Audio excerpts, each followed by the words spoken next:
आज की जो कहानी है सीरियल किलर की, इस कत्ल के पीछे जो उसका मोटिव, जो मकसद, जो उसकी सोच है, वो बेहद अजीब थी।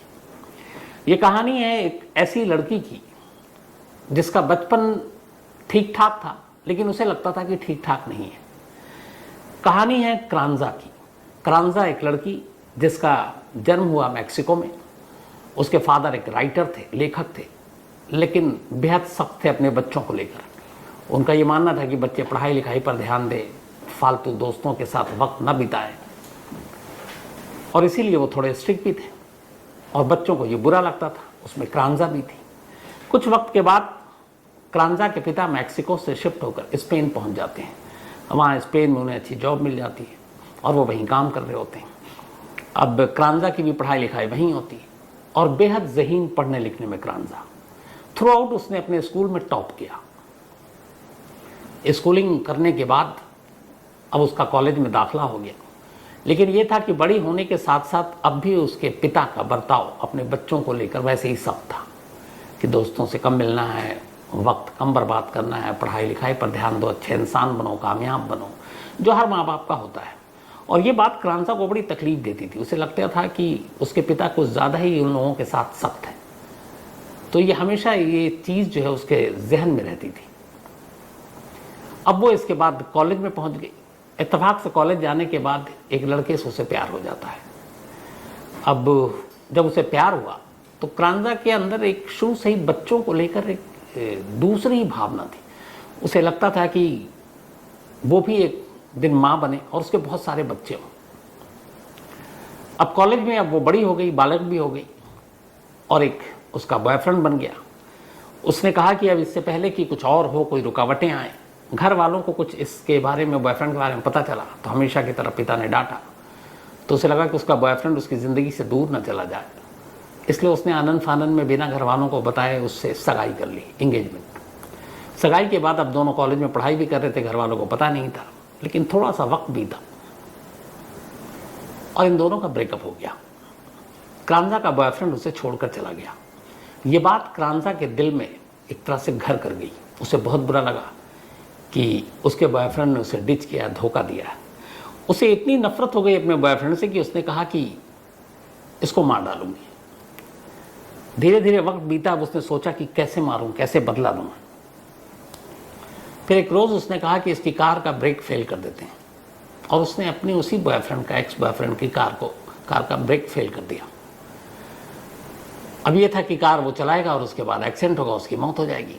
लेकिन इत्तेफाक से जब उसका बॉयफ्रेंड कार में बैठा तो उसी वक्त उसने अंदाज़ा हो गया, चेक कर लिया कि शायद ब्रेक फेल है, तो उस गाड़ी को इतनी स्पीड पर ले भी नहीं गया और उसकी जान बच गई। अब जब ये बात क्रांजा को पता चली तो उसे फिर अफसोस हुआ। उसके बाद लगा कि ये सब बेकार है, छोड़ दो ये देश। अब वो स्पेन से जर्मनी पहुंच गई।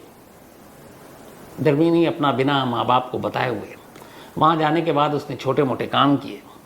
काम करने के बाद अब धीरे धीरे अलग अलग घरों में नौकरी कर रही थी। इसी दौरान में एक आइसक्रीम पार्लर में उसने नौकरी करनी शुरू की। जब आइसक्रीम पार्लर में उसने नौकरी करनी शुरू की तो वहीं उसकी मुलाकात एक शख्स से हुई जिसका नाम था होलगर। अब होलगर उस आइसक्रीम पार्लर में काम नहीं करता, लेकिन आकर अक्सर उस पार्लर में आसपास रहता, बैठता। इधर क्रांजा का भी कोई दोस्त था नहीं जर्मनी में। धीरे धीरे दोनों में बातचीत हुई, बातचीत आगे बढ़ी, दोनों में प्यार हो गया।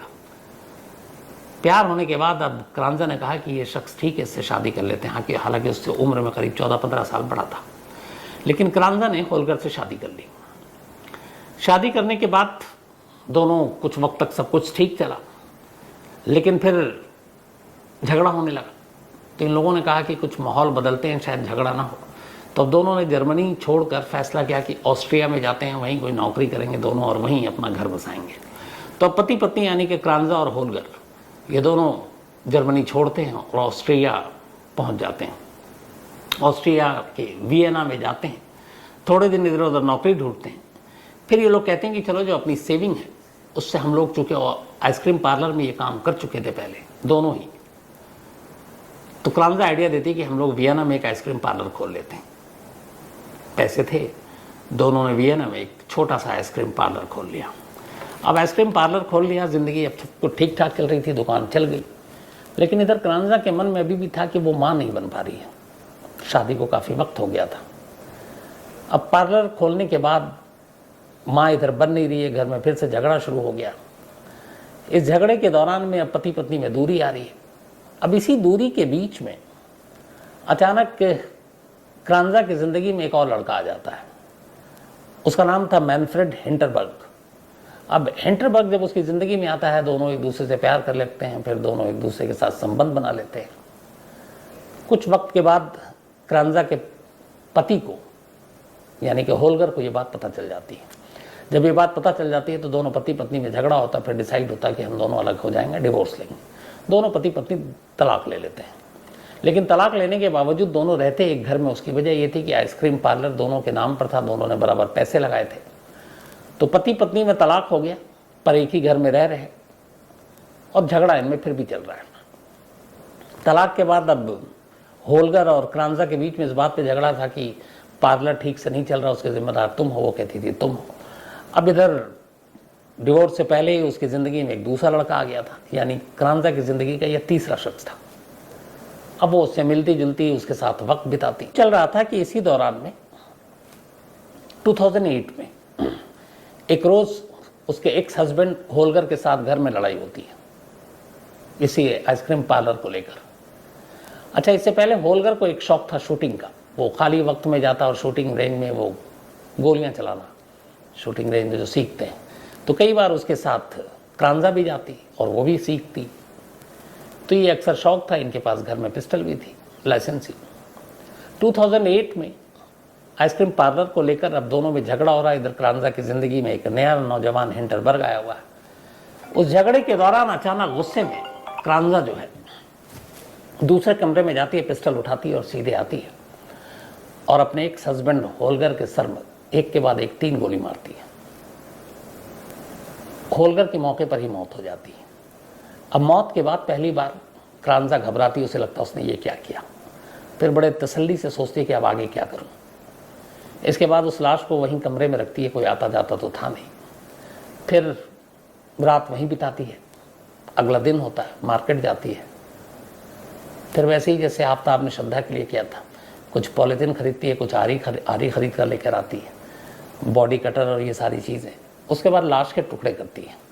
लाश के टुकड़ों को वो एक बाथटब में रखती है और फिर बाजार जाती है। और बाजार से अब वो कंक्रीट के पेस्ट, एक तरह से आप कहते हैं ना जब प्लास्टर होता है, घर बनता है तो सीमेंट और ये सारी चीज़ों का, तो अब बाथटब पे वो सारे कंक्रीट के पेस्ट को लगाना शुरू कर देती है। अब बाथटब के अंदर लाश के टुकड़े हैं, ऊपर से उसने कंक्रीट के सारे पेस्ट लगा दिए। अब उसे लगा कि ये पेस्ट को घर पे यहाँ पर रखना तो ठीक है नहीं। अच्छा, इत्तेफाक से इससे पहले ये हुआ कि जो उसका तीसरा बॉयफ्रेंड बना हिंटरबर्ग, उसके आइसक्रीम फ्रीज़र का बिजनेस था। तो आइसक्रीम फ्रीज़र का जो बिजनेस था, तो कुछ फ्रीज़र इन लोगों ने वहीं लिए थे, आइसक्रीम अपना जो इनका पार्लर था। तो जिस जगह पे आइसक्रीम पार्लर था उसके बेसमेंट में ये लोग फ्रीज़र रखते थे और उसी के ऊपर इनका घर था, क्रांजा का। तो इसने पति का कत्ल करने के बाद अब उसको बाथटब में बॉडी के टुकड़े किए और ऊपर से कंक्रीट के पेस्ट डालकर उसको बिल्कुल हार्ड बना दिया, सीमेंटेड।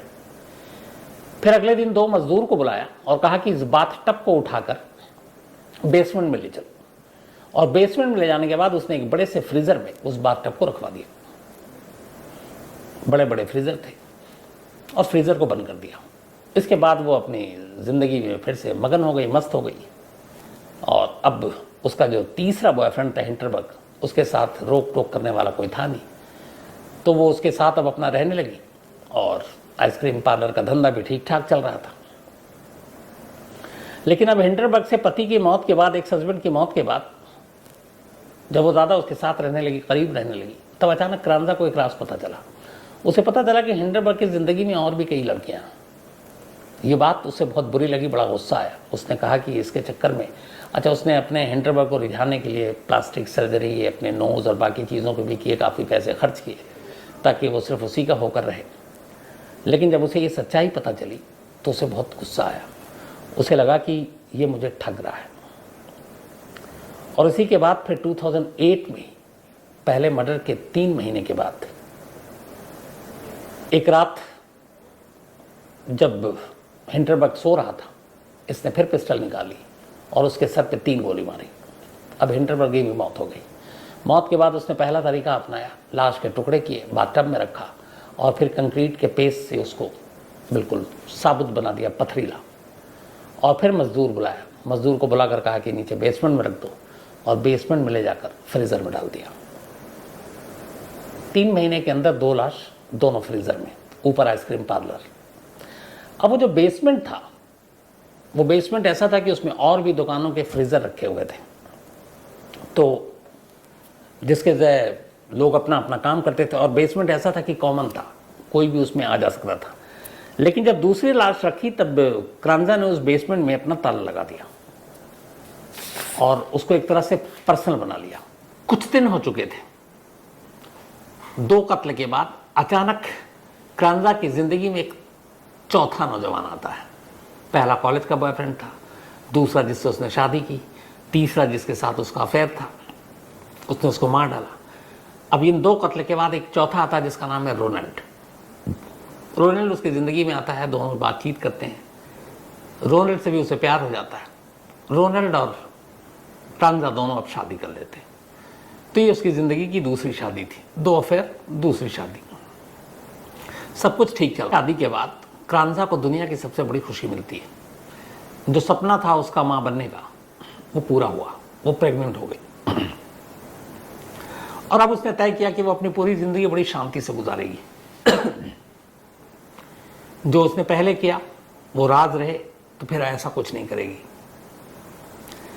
लेकिन ऐसा हुआ नहीं। दरअसल होता ऐसा है कि रोनाल्ड की ज़िंदगी में आने के बाद क्रांजा जब प्रेग्नेंट हो गई, उसके कुछ ही वक्त के बाद एक रोज़ जिस जगह पर आइसक्रीम पार्लर था क्रांजा का, उसके बराबर की शॉप के कुछ पानी के पाइप में प्रॉब्लम आ गई। तो जब पानी के पाइप में प्रॉब्लम आई तो उस दुकानदार ने प्लम्बर को बुलाया और उससे कहा चेक करो। तो पाइप चेक करते हुए वो पाइप जो जा रही थी उस बेसमेंट तक जा रही थी, जो आइसक्रीम पार्लर के नीचे थी और जहां तमाम फ्रीजर रखे हुए थे। प्लम्बर वहां पहुंचा तो देखा पहले तो ताला लगा हुआ, फिर बड़ी हैरत हुई। फिर क्रांजा से चाबी मांगी गई, उसने चाबी दी। प्लम्बर अंदर गया, उसने सारे पाइप चेक किए। पाइप चेक करने के दौरान अचानक उसकी नज़र देख पड़ी एक फ्रीज़र पर।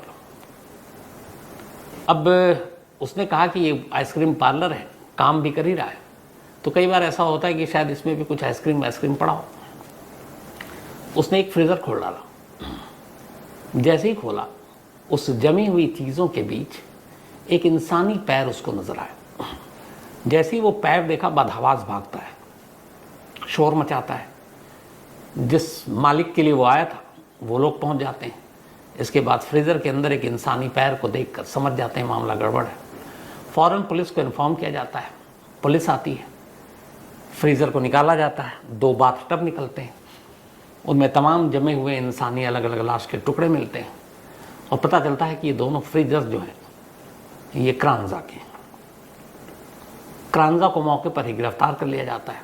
इसके बाद उससे पूछताछ होती है। जब पूछताछ होती है तो फिर पता चलता है कि इस दौरान में क्रांजा का जो एक्स हस्बैंड था, जिससे डिवोर्स हो गया, वो गायब था। तो उसके दोस्त भी ढूंढ रहे थे और जो दूसरा एक है वो भी गुम था, उसके घर वाले भी ढूंढ रहे थे।